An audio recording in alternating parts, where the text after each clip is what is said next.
What's up, everybody? We have here no other than the infamous Danny Fernandes. Welcome. Welcome. Like I say, now, before I start, I gotta tell you, like I said out there, I want to give you your flowers. Let's just give you your flowers right now. Like, one of the best out of this city, out of Canada. Growing up myself, like, just school dances, parties. You're the guy. You had all the hits and stuff. Like, we want to give you your flowers right now and say, welcome, Johnny I Pro Show, and thank you for what you've done. Thank you very much. Of course. Now, I gotta say now, 3-time platinum recording artist. Now, your accolades do not lie. They don't lie. Like Juno, like nominated, and we'll get into that as well. Like, just throughout your whole career, what's like you could say now your most defining moment that you're proud of right now? Wow, that's a big one. To be honest, bro, what I'm most proud about is that I did everything on my own. Like from the jump, like I had nobody. I grinded. Can I swear? Of course you could. Yeah, go ahead. So how it happened was I was young. I was a kid. I was a dancer. Being in school, made fun of. Kids making fun of you. Yeah. Dancing with kids. My friends were playing hockey. My parents couldn't afford to do that, so I was like, you know what, fuck it, I don't care. So I started dancing, and that became like pleasure to me. You know, I'm in a room with a bunch of chicks. Yeah, of course. Fucking one dude, there's like fucking 30 girls there, man. This is my shit. Yeah, exactly. So, and then I got good at it. And then I started doing it. And then I'm like, you know what? Started dancing for other people. Aaron Carter. Doing a lot of shows for like freestyle singers back in the day, like here and there, like Elisa, like little. Yeah. And the Raptors as well? The Toronto Raptors. Yeah. I was 12, bro. Exactly. One of the youngest. 2,500 people auditioned and they picked 12 kids. Does that tell you something right there? Right there. Yeah. And that's how I got the Aaron Carter gig. And then in 2003, I started just fucking around. I met some guy at a show. It was one of my brother's shows. And we became best friends. And he had a studio in his parents' warehouse. Bro, I slept at that fucking place, bro. I didn't go home. I didn't shower. We made the worst music possible. But I kept doing it. And then we made Curious. Yes. And that was the first record. Banger. Yeah. And then I knew it. I'm like, fuck, this shit's crazy. And then we made Never Again. And then I didn't know anything was going to happen. Yeah. But like in my head, I dropped out of high school. I don't encourage kids to drop out of high school, but I had no interest in being a doctor or being a dentist or a lawyer. Like, I knew entertainment was something that I wanted to do with my life. And my parents supported it. And I just fucking went for it, bro. And then I got a message on MySpace. Fuck. Shout out to MySpace. Shout out to MySpace. So classic. From like some German club promoter. He's like, we want to bring you out here for a tour. And I'm like, someone's fucking pulling my leg or some shit. But it was real. And then I was 17 years old. I ended up leaving. And over there, bro, I was like Michael Jackson. Can imagine. It was crazy, bro. The minute they heard that, I only had one song. They only knew one song. Yeah. I had one song. And after that, I knew that's when it became real. Like this is what I was going to do. Set in, like this is my life from now on. I came back home. No one knew who the fuck I was. I just chilled. I made a bunch of money, relaxed, danced for my brother. And then slowly, while I was out there, I met with Masari's label, CP. Yeah. But they weren't looking for anybody at the time. And I came back here and I went to EMI, I went to Sony, I went to BMG. No one wanted anything. So I was like, okay, fuck it, whatever. So I put the song to the radio myself. I got Joel Santana on it. Big hit. Curious. Bro. I was the first Canadian pop star to have a feature that big at that time ever. Yeah. Dipset, he's big, that's huge. That's huge. It was massive, yeah. Bro. And when I brought it to the radio stations, they were like, okay, fuck it. Kiss 92, pump it or dump it. Pump it, everywhere. And then all of a sudden it made its way around Canada. Yeah. And that's when I got the phone calls. Yo, what's going on? I'm like, you tell me. Yeah. I'm just fucking here. Just home, you know? Here we are today. I don't know what's going on in your world, but in my world, I'm right here. I'm here. Yeah, I love it. Tell me what's up. Now I gotta ask now, who were your favorites growing up? Like artists, who did you look up to as inspiration? Fuck. NSYNC.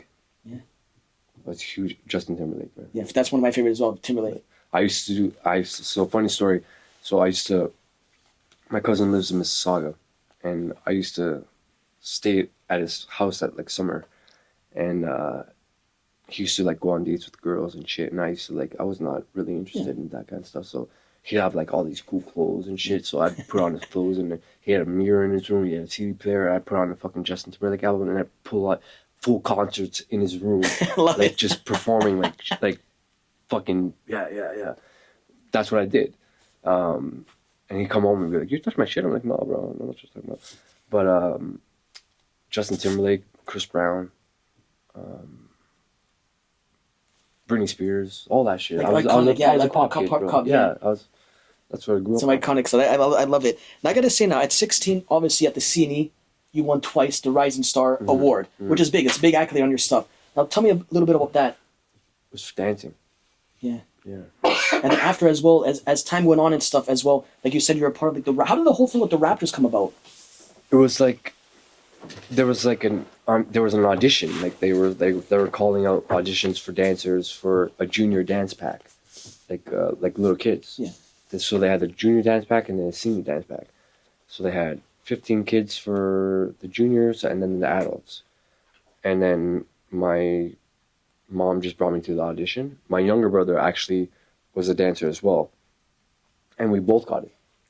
So they chose us. We did it. I did it for 2 years. It was great. Got to go to every fucking Raptors game. Which is Sit on the fucking court like this. But that was when Vince Carter, Tracy McGrady, Morris Peterson, the elite team, yeah. That days. And it was fucking sick. I was a kid, bro. It's like yeah, what it's like, and like heaven basically. And I'm going back to school. Like, guess what? I did. I fucking danced at the Raptors game. I love it. Like I said, now when you got signed to CP Records, like they had obviously Belly, Mazzari, and stuff. Like, what was that feeling for you to actually sign a deal? To be honest, when I first saw Mazzari, the image that they gave him, I wanted. Like that's what I wanted. I saw it. I'm like, it looks like Star. He looks like a fucking star. And Massari is such a great dude, bro. He's like such a nice guy. And I'm just like, they made everything made it look bigger. You know? Like none of my shit was ever like, you watch my videos, bro, they're not fucking, they're like serious fucking. Yeah. Like I'm robots and shit. Yeah. But I wanted that. I wanted what he had. And when the other labels approached me, I was like, should I? I would rather. They were more like a tight family kind of thing. There was like 10 people, and we were all really close. Yeah. Management, the owner of the record, Belly, Massari. We were all like a family. We did everything together. Yeah. And that's what I liked about it. And they treated me like I was like a brother. Part of the family. Yeah. And that's why I chose to go that route.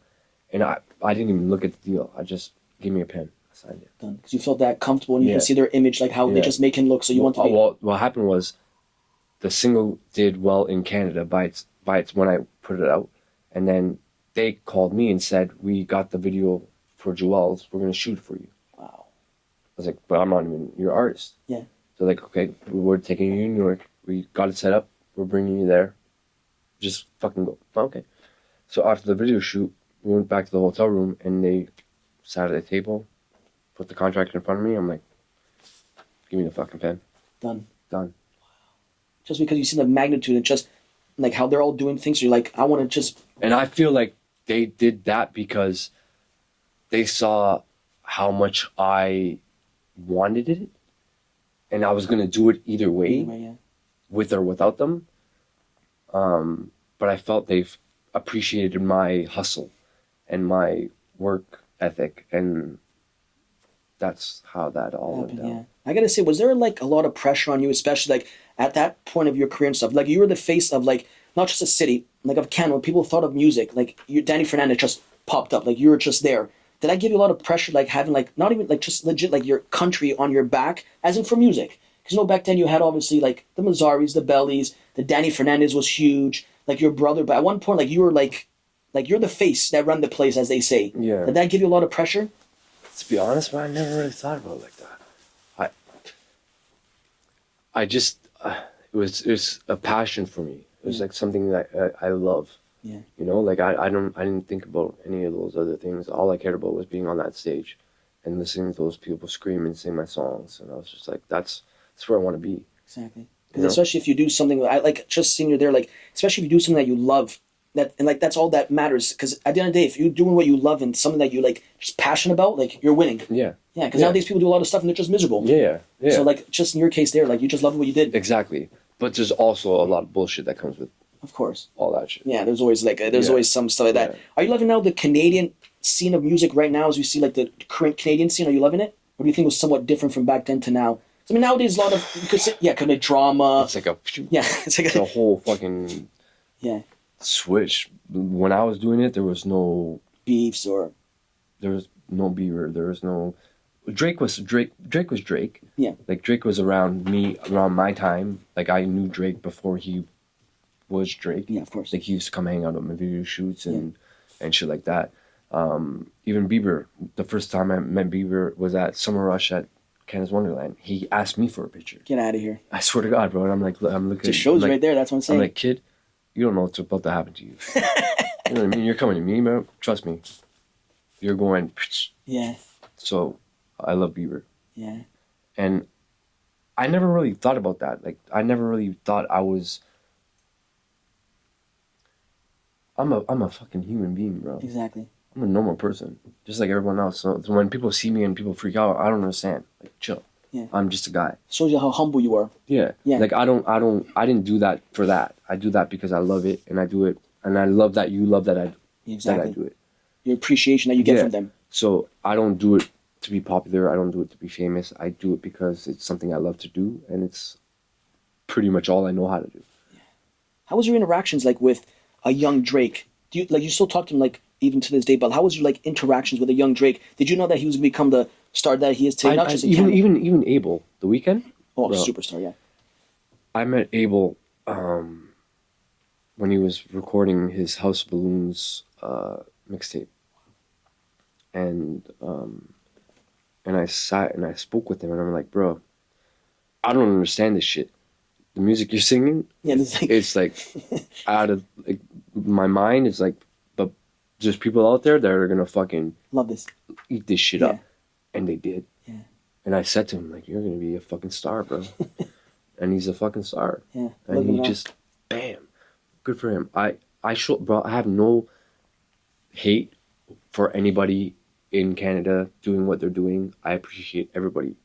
Carl Wolf, Masari, my brother, The Weeknd, Bieber, Shawn Mendes. Even I love Shawn Mendes. Yeah. Great music artist. Even there's this other kid. He's on TikTok a lot. And he's fucking cool. I can't remember his name. But he comes into like a room and it's him and it's a studio and he's like talking to himself and he's like starts fucking rapping and shit and he's like huge. Yeah. Like that's just cool. Yeah, it's like it just shows like how the next generation and I like it too because coming from you like as a OG, like just in the business. Now you're looking at the young, like up and coming stars, and you appreciate them. Yeah. Which I'm sure they hear this right now. They're probably saying like, "Wow, they love it," because they looked up to you. Yeah. At one point too, they probably still doing stuff. Yeah. That's like amazing. Now, if you could like say, if there's like some encouraging words, like say there's people that look up to you, they tell you like, "Hey, Danny, like I want to jump into music." They want some like just like not even for inspiration, just like motivating words from you, like as to go and do it. Like, what would you say to somebody like if I was that? I'm like, "Hey, Dan, I want to become a music artist." Like, what's your like just go-to words for me, or like just your inspiration to me to tell me to go for it? To be honest, bro, with me is I never took no for an answer. I just wasn't. It wasn't good enough for me. No, okay, just made me want to do it more. That was with family, with anybody. Someone tells you not to do something, you're gonna do it. Yeah. You know what I mean? And that's just how I've been my whole life with everything.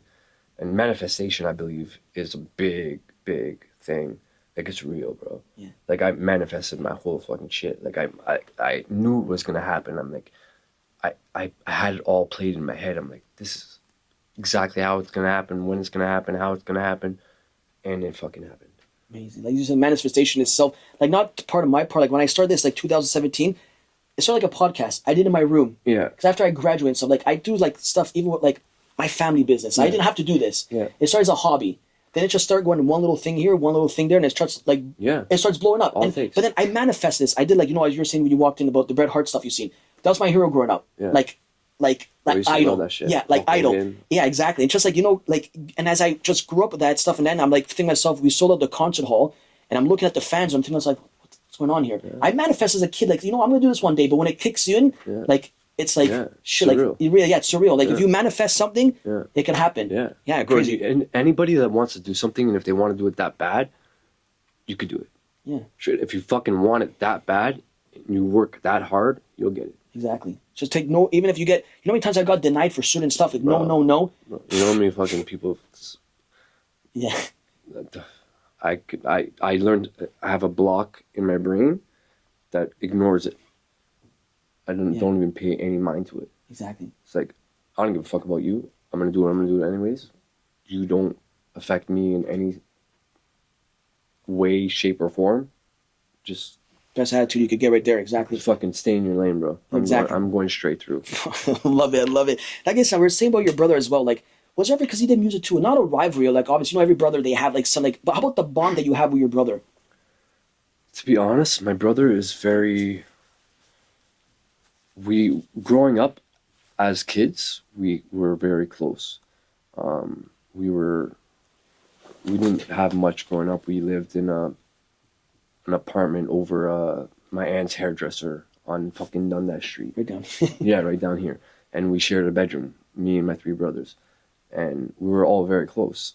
And then as he got older and he got interested in, he was doing his Portuguese music thing first. Yeah. And then he really started focusing on that. And me as a younger brother, I look up to my brother. Of course. So I saw what he was doing, and I was just like, you know what? I believed in him. His whole he deserves so much more than what he has. He is one talented motherfucker. Like the guy does everything. He produces, he writes, he's a great dad. He's a great father. He's just an amazing person. And when it came to me doing the whole music thing, I just don't think he was expecting it because it was always his thing. I get it. Cool. I'm not going to try to ride your tail. Of course. I'm going to do my own thing. If it works, it works. If it doesn't, it doesn't. But I'm not going to not do it because you do it. Exactly. So I did it. Exactly. And then they came to the thing, oh, you got famous because your brother's famous. Well, fuck you because you don't know shit, because my brother had nothing to do with my career. Exactly. And he even went on a podcast and said it himself. He's like, I had nothing to do with it. And I just want people to know that I did this on my own. You did it your way. As Frank Sinatra said, I did it my way. Yeah, I did it my way. Exactly. Because, even yourself, too. Even we know, like, say your brother Sean Desmond, when I think of you, nothing comes... It's like night and day. It's completely different. Two complete... I'm covered in tattoos. My music is a little bit more edgy. It's just like... What I've been through in my life... I don't think he's ever... Yeah. It's a complete opposite. Seen a fraction of it. Yeah. You know this... Like, obviously, like, whatever somebody goes through, like, when people see you in your character, they could, like, it's real. Yeah. It's real. Like, it's like you could just... You're like one of us. Obviously, we see pop stars, music stars. That's why I told you I reminisce so much, like, downtown Toronto kid, like, stuff like that. Like, just grew up and stuff. That's why I reminisce the most. I'm like, starting to do this music stuff. I'm like, I want Danny Fernandes. Yeah, but I don't think like that, bro. I don't think like... I'm not better than anybody. I'm just a fucking guy. But that's what people love you, because the humbleness and, like, you're grateful. And sometimes people meet me and they're like, bro, I thought you were going to be a fucking asshole. Well, why would I be an asshole? Yeah. What reason do I have to be an asshole? Love it. That's some realness right there. I'm not. I'm just a regular fucking dude, bro. Like, I do whatever the same shit you do. I have my own fucking problems just like you have your own problems. Like, everybody has their ups and downs. No one's perfect. It's like, no, exactly. No and especially nowadays, perfect. social media, we get to the fact that, like, anything you see on social media, it's probably fake. Fugazi, yeah. All of it, bro. Because you don't even know what to do in their real life. And now I don't even... So, I tell my kids, don't... My daughters are 8 and 4. and they like to watch YouTube Of course. and all kinds of fucking weird shit, bro. Sometimes they'll say they want something and I don't even know what it is. I'm like, I don't know what that is. They're like, oh, it's on YouTube. I'm like, okay, stop fucking watching YouTube. Pay attention to like real life. Yeah. You know, social media has brainwashed so many people. Oh. Like, I took off all my shit. Yeah. Like, I don't post anything that's not real that I don't have. I'm not a flashy guy. I don't like to boast or post things that are not real. Like, Yeah. I don't have these things. Of course, yeah. You want to keep it as real. And right now, my shit is like, I've been through fucking addiction. I've been through fucking struggling through this. I'm talking real shit. Like, these are the things that I've been through, and I'm letting you guys fucking know that I'm a real fucking person. This is life. And this is life. Yeah. And I'm fucking, every day I wake up and say, what's going to happen today? Yeah. And how the fuck am I going to get through that shit today? You got to thank God every day, every time He wakes you up, every morning. A blessing, bro. Yeah. Because another day, another blessing, as they say. Yeah. You know what, we, like, quite often, you know, sometimes we like to complain a lot about, like, the little things in life. Like, we complain a little, but you don't understand that other people have it worse than us. Yeah. Other people are not even here no more. Well, exactly. So it's like, I've been to fucking places, bro. I've been to Kenya where the kids are drinking dirt water. And I'm looking at that shit and I'm like, fuck. And they're happy. They're smiling because they don't know what's out there, yeah. Like, if they had any idea, like, they're so secluded and so good for them. Yeah. Because if they ever knew, they'd probably all be depressed. Yeah. Like, it would just be a whole sad world. But we take a lot of shit for granted. And I tell my kids, I never had the shit you had when I was your age. Exactly. I didn't get a pair of fucking Nikes till I was in like grade 8. And I had to buy them myself. Yeah, like, everybody has their own thing. I was selling peanuts outside the Rogerson at the age of 9 because I wanted to buy a computer. My dad's like, learn how to work. Exactly. Yeah. Bro, my first job was McDonald's. I was 14 years old. Fuck. I was working.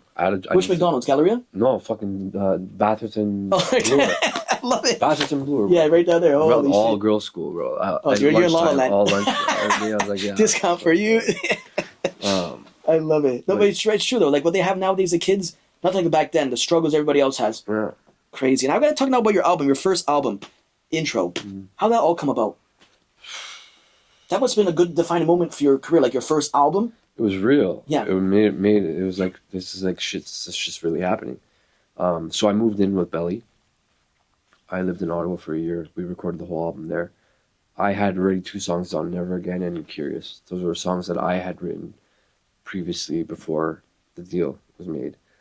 And then he was such a welcoming person and we just vibed so well together, bro. And it was just a fucking good time. And we just smoked a lot of weed and fucking enjoyed life and had a blast, bro. I mean, they worked me, bro. They fucking, like, I was new to this shit. Like, I had no idea what, bro. They used to wake me up at 6 o'clock and go run around the fucking neighborhood for like 20 minutes in the fucking winter. Fuck you guys. Yeah. But I did it because you paved your way. Like, you have to earn it. Yeah, like they made me fucking work. Yeah. Like you gotta stop smoking. I can't stop smoking. I fucking smoke. I would run around the corner, then I'd stop, walk, have a cigarette, then walk and run back around. So they thought I was like, yeah. But like they made me who I am today, and I can't. I owe them everything. Exactly. Now your second album, Automatic Love. Yeah. That had some big hits on that, Yeah. like massive hits. Automatic, Hit 'Em Up, Feel It, like that right there. Now, is that second album more special than your first? But the first part still has a piece of your, like. The first was special because it was my first. Of course. And because I didn't know, at the same time, I was new. Yeah. I didn't know what the reaction was going to be from people. Exactly. Bro, when I put that first album out, I did something at Vaughan Mills, and that whole mall, bro, was shut down. I can imagine. The amount of people in that mall, it was so overwhelming, and I was like, these people are here for me. Yeah. Like, this is crazy. And it was Z103, and I remember walking in, and it was just like, you couldn't even move. I was like, wow, this is real. This is like real life. This shit is happening right now. And I was just like, it's what I always wanted. But then Automatic Love came, and it's just like, I just felt more like, it was like, now this is my life. This is what I'm doing. This is my moment. This I work my for shit. it. Like, now I know what I'm doing. like now I have a better understanding of the business and of myself and how I, like it was a whole different thing. I got a whole set. I got a live band. I tried to switch things up and yeah, It's like a moment like I made it. yeah, Amazing. Then your third album, Breathe Again, was that like the process of that? Was that like, say, like just like obviously whatever you're going through, was that more of a difficult album to write? yeah. That was a fucking. I moved away from here. I moved to LA for a year and a half, maybe 2 years. I was in a relationship and it ended, and it was like I was devastated. You got to plan for your life. Oh yeah, we all go through that shit. You think you're gonna be with someone forever. You're gonna have a family, and then it all just Reverse Uno on you. yeah, fucking whap. And I was like, I can't be here. I can't be around her. I can't be around her friends or like. So I just left, and that whole entire album was written on that experience, and I felt like the whole genre of that album was so different from the first two albums, but I was okay with it because I had grown past that. I wasn't clubbing anymore. I wasn't doing those things. I wasn't like I was ready to evolve as an artist, as an adult, and speak about my real feelings. Maturity. Yeah, over bitches and fucking clubs and Yeah. that shit wasn't my life anymore. It's done. It's like a phase. I was way past that. Come Back Down was probably one of the best records I ever wrote. Emotional. That was a great record. And it was just that was like my real time where I was able to do what I wanted to do. They gave me full freedom to Just go break free with it. yeah. And we were saying before too, you were saying about your track with Joel Santana, but then rest in peace, Fat Man Scoop. Yeah. Jumped on the remix of that. Yeah. Like when you heard like those are just legendary stuff. When you heard Fat Man But Scoop, even Pitbull did a version of Yeah. Private Dancer. Private Dancer, exactly. When you hear like stuff like Pitbull, Fat Man Scoop, and when you hear stuff like that, they just jump on your tracks or remix it. How's that surreal for you? How the fuck that happened? Like, how did that happen? Yeah. How did you get that? That happened in Germany. So Germany has, I noticed now, Germany's bringing up here a lot. So Germany has a big piece of your heart for sure. Like you just love Germany. They Created you. Created my love for performing. That was the first time I ever went on a stage. It was in fucking Deutschland. It was sick, bro. It was fucking sick. No one's fucking spoke English. But they loved it and they appreciate you. The minute that fucking boom, the fucking whole club was. I was like, wow, what is happening here? All I did was one song. I only had one song. But you're a pop star. I was a fucking star. I love it. Now, you obviously went on tour with like Car Wolf, Flow Rider, all that stuff. Like any crazy tour stories? Let's not any stories that just like like do they like chasing you down in the bus or the van? Like, okay, we won't recall that. We'll keep it quiet there. I got lots of stories about that shit. I love it. Just in general, bro. Like, it's real. Yeah, it's real. Like that shit happens. It's real. So that's the life of the pop star. Yeah, fucking love it. And now, it's to you either accept it or you either like. To me, I'm not the kind of guy that likes to get things easily. Like if a girl's gonna throw herself at me, that doesn't attract me. Yeah. Sometimes I'm like, okay, if I'm fucking wasted or some shit, okay, it'll happen.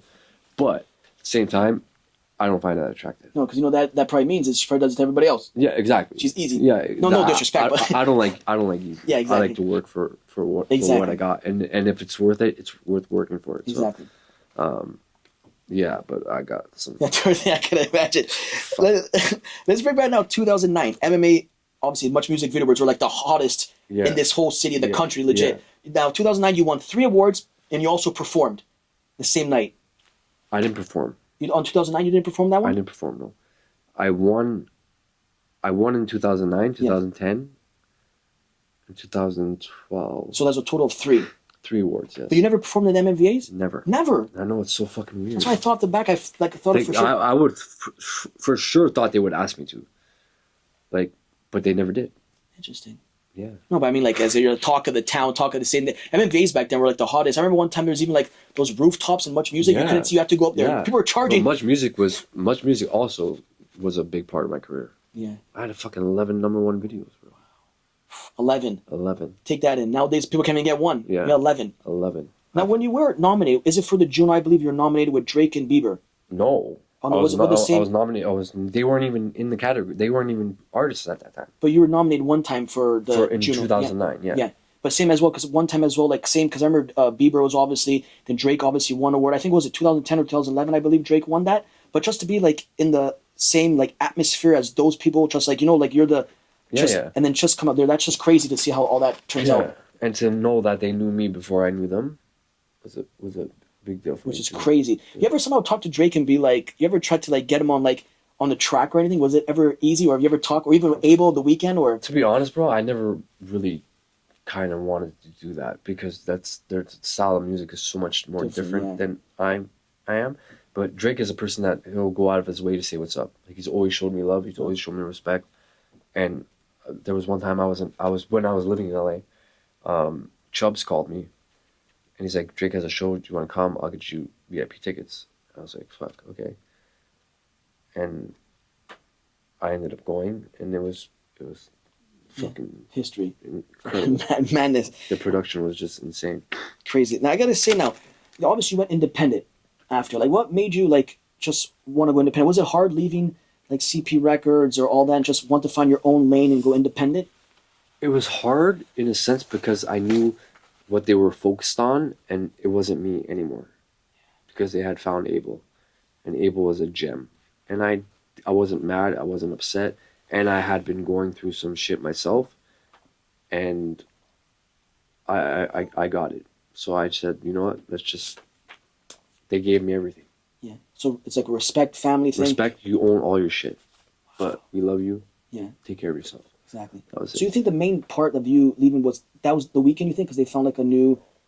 I wouldn't say I that. wouldn't say yeah, but Because of but you that. just thought of like I just felt like they're gonna be so busy with this fucking guy yeah. that they're not gonna have time for anybody else, and which is exactly what happened. Like he became the biggest fucking Biggest Super Bowl, this and that, everything. bigger than you can ever imagine. Yeah. So imagine what would they have to do for me? But you still had your time where, and still up to this date, which I guarantee this, I put out there, you do a reunion tour. I state this petition. You do a reunion tour, and I kid you not, you sell out the place. Yeah, I think so too. I 100% agree with that, 100%. Now, I gotta say now, if you look back at, like, say, like, top artists that you love growing up and stuff, the fans love to hear this stuff. If there's, like, a dream collab for you, somebody from the past and present, who would you pick? Chris Brown. Chris Brown. I was so close, so fucking close. I had a record 2 years ago.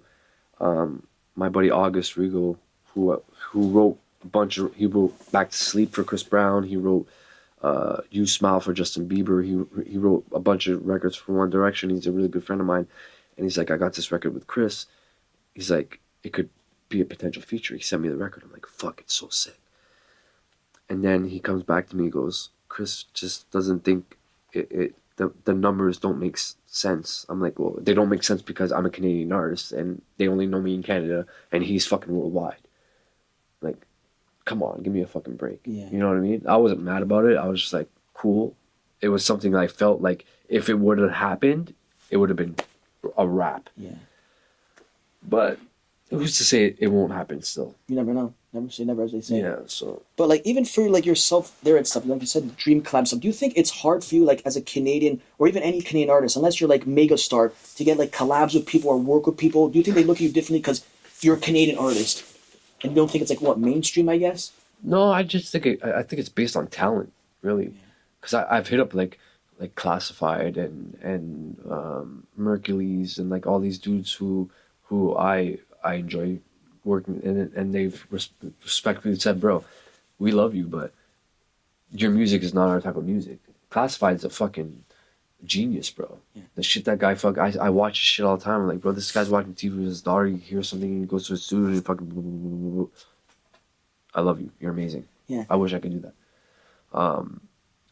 So I've always shown respect to people in Canada, artists in Canada. I've always shown love. I've never not spoken bad about anybody. I have love for everybody, bro. Positive vibes only. Yeah, and to be honest, if you fuck me, you fuck me. You don't, you don't. That's it.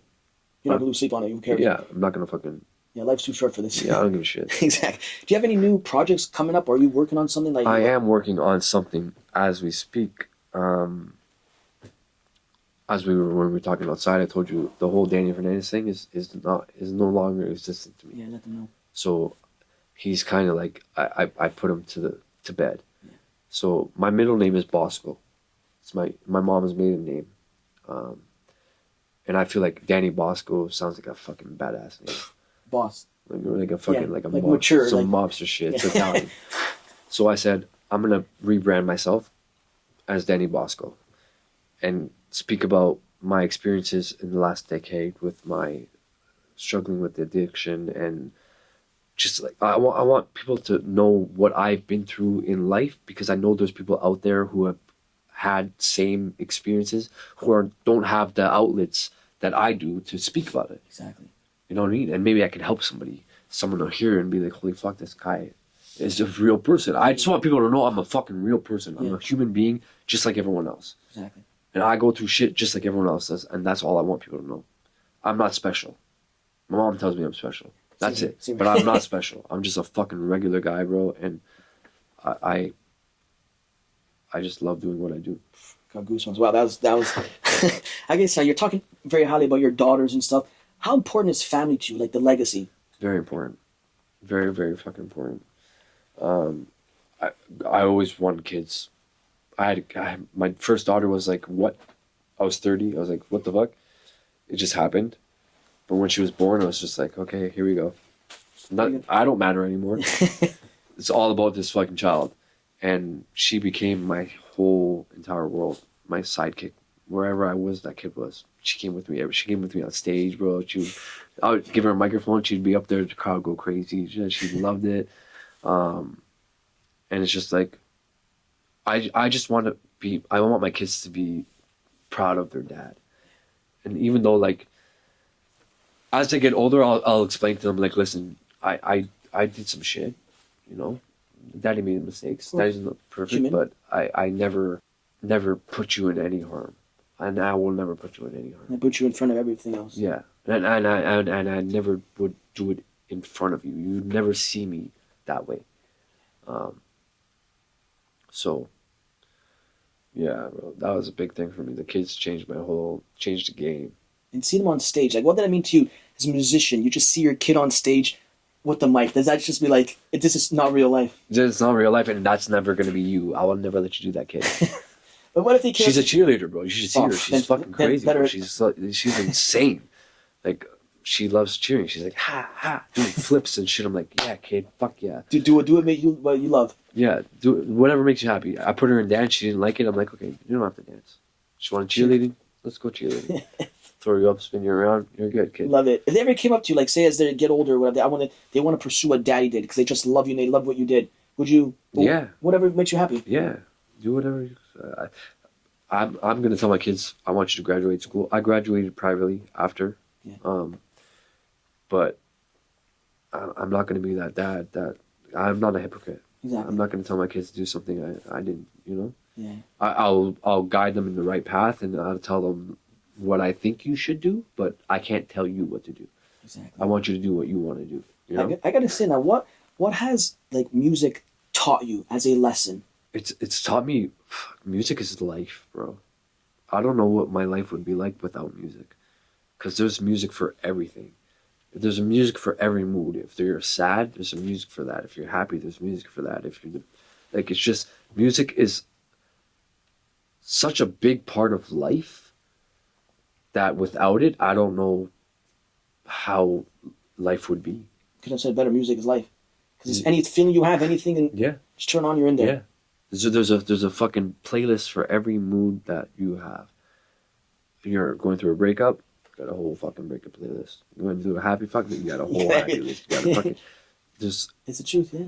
Music is it runs the world, bro. Exactly. And now you see all these artists doing a bunch of other genres and stuff.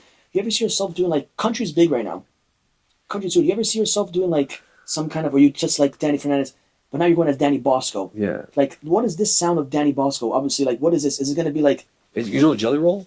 Oh, yeah, 100%. So it's gonna be like that. Wow. He was just here like recently. That, I know. I fucking love that guy. I get a Jelly Roll vibe from you when you said that. I get it like a. So I want, but he. But he went through a lot. Exactly, and I went through a lot, and I feel like that's the kind of shit I want people to hear. Exactly. Now as we're winding down, the main thing as well, like you obviously, the recent month or so as yourself, you're proud as like you just talk because you want to motivate and let other people know like inspiration about your addictions and stuff. Yeah. right? Like you don't have to talk about it, but like, do you like if you want something to you, as in like you're like a motivator, as in like inspiration to people, being like, you know what, I did that, I went through that, Yeah. like as those things, like because you've been through a lot. Yeah. I can tell. I respect you beyond more. Like like thank you for the upbringing. Like just as a childhood, Yeah. list your music and stuff. But obviously, it's one of those things that it's a part of you and stuff, and you love speaking about it. I love speaking about it because it's so real, Yeah. and people don't understand it. It fucks your life. It takes control over you. It turns you into something that you never thought you would be. Like it's like a demon. It's like it makes you just not care about anything else. Like you're just I don't even know how to fucking explain it. It's so fucked up, bro. And it's just like once you're in it, and like you're in denial for a little bit, but then you come to realization that there's a problem, and if this problem's not fixed, you're either gonna die, or you're just gonna fucking fuck your whole life up. How did it like? What started the addiction? Was it like something like? It was the breakup. Oh, everybody goes through that shit. Same here. And I was just like, I wasn't. First of all, I wasn't. I was trying to find which pain I was trying to kill. Like, Like was closure? it Is it like closure? You wanted closure? not even closure? It's just like I had painkillers, but I wasn't in. I didn't have any pains. But I felt pain. I was heartbroken. That was a pain. Of course. So I'm just trying to figure out which pain was I trying to escape from. Was it the pain of the heartbreak? Was it the pain of my career? Was it the pain of? It was just like a big fucking cushion. I could just. That was it. I didn't care. Like your comfort. Everything disappeared. Yeah. And then I got too comfortable, and I was like, this needs to stop. If it doesn't, it's gonna be a big problem. So yeah, that was a fucked up ride. But hey, as they say, you have to overcome stuff to the point you are now. Yeah. We're waiting for you to come. Like I tell you, as a Torontarian, like as a Canadian, like we want Danny Fernandes, Danny Bosco back. Like you're just gonna come back and just bless us with the music like you have. And I gotta send you off with this. Obviously, I give you your flowers at the beginning. Give you again, like thank you for all like the memories and music and stuff that you gave us. We appreciate you so much. No problem, bro. I gotta say, now last question's this: when it's all said and done, what do you want the fans to remember Danny Fernandes as, or as your new up and coming Danny Bosco as, when it's all said and done? I want them to remember that it's okay to not be okay. Like it's okay to feel things. It's okay to be sad. It's okay to be depressed. It's okay to be vulnerable. It's okay to ask for help. Don't be afraid to reach out to anybody for anything, because if you don't, you'll never know, and they'll never know. Because if you're going through something and you keep it inside, no one's going to know that. If you tell somebody, they might be able to help you, whether it be a therapist or a family member or anybody. Just talking to anybody about anything and releasing that from you, it gives you so much weight off your shoulders that it will free you from whatever it is that you're going through. Trust me, bro. I spent 12 years in my own head, going fucking crazy. Like there's times I think like I just want to die. Like just fucking take me. Like I don't want to be here right now. And then I was just like, nah, I ain't gonna go down like that. You have so much going on, kids. Yeah, I got my kids. And I ain't done. I ain't done yet. It's only the beginning. Yeah. Everybody. This just gonna. I'm just gonna fucking punch it right back in the dick. Yeah, exactly. We're all here for it. Yeah. And so, if there's like a last mention out to your fans that are watching this, like just a message, just to tell them, like whatever it may be, what would you tell your fans right now? I love you all. Whoever's ridden with me from the beginning, I fucking love you. I get messages all the time saying, I'm so proud of you. You know, you've been so open and honest, and it's just like I just want you guys to know that I'm a human being, and life is life, and don't ever let it knock you down. Just keep your head up. Couldn't have said it Keep better. going. Danny, I appreciate it so much. Appreciate you. Blessings to you. Thank you. The future's bright. And guys, until next time, we're out.